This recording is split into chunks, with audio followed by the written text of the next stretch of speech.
A very significant ruling, a very important moment, and really the first success for Julian Assange, as we hear, as you say, that AP source saying that the Judge Vanessa Baraitser has actually refused this extradition of Julian Assange, the co-founder of WikiLeaks.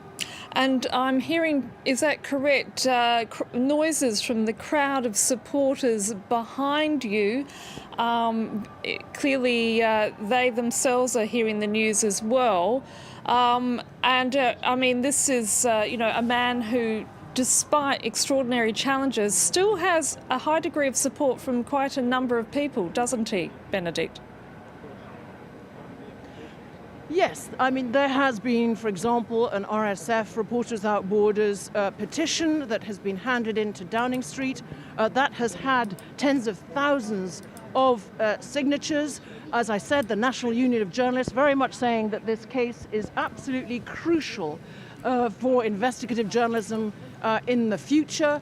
So what we're hearing then is jubilation from Julian Assange's supporters, who are here, like us, in the freezing cold, in a very locked down British capital. I think that where they're congregating right now behind me, as you can see down there, is a door by which the only NGO to go inside the court, Reporters Without Borders, will be coming out, as will very probably some of the not just defence team making a statement, but also possibly his family and his partner, Stella Morris, who, let's remember, we found out in April, had two children with Julian Assange, two children conceived, indeed, in the Ecuadorian embassy. And I'm sure that there will be huge relief in the Assange camp.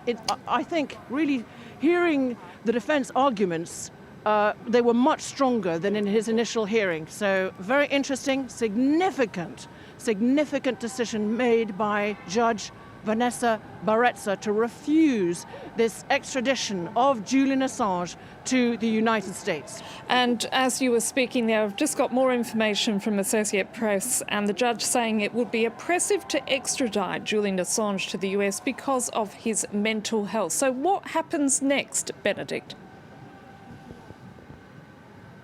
Well, what happens next is that no doubt the Americans will appeal that decision. They will be extremely disappointed with this decision by this extradition judge.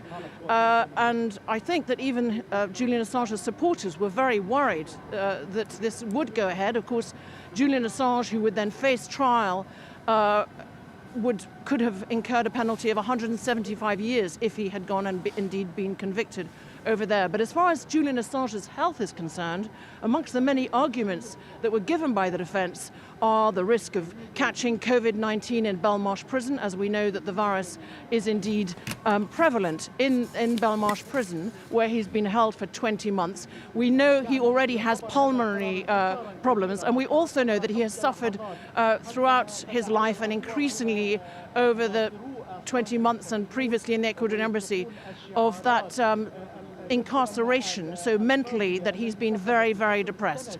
And it would seem that many of those, all those arguments have been listened to carefully by the judge, and that she has therefore that's what she's based her decision on, that refusal to extradite Julian Assange, a very significant, we can't underline it, victory, which the National Union of Journalists here in the United Kingdom, Reporters Without Borders, and journalists, I think, many, particularly who would do investigative work and who try and protect our sources very much, will feel is very important.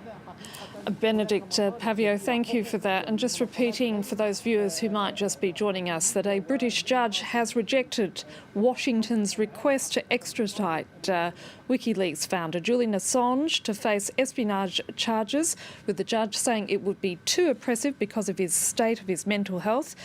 The judge saying that Assange would be likely to commit suicide if he had indeed been sent to the US.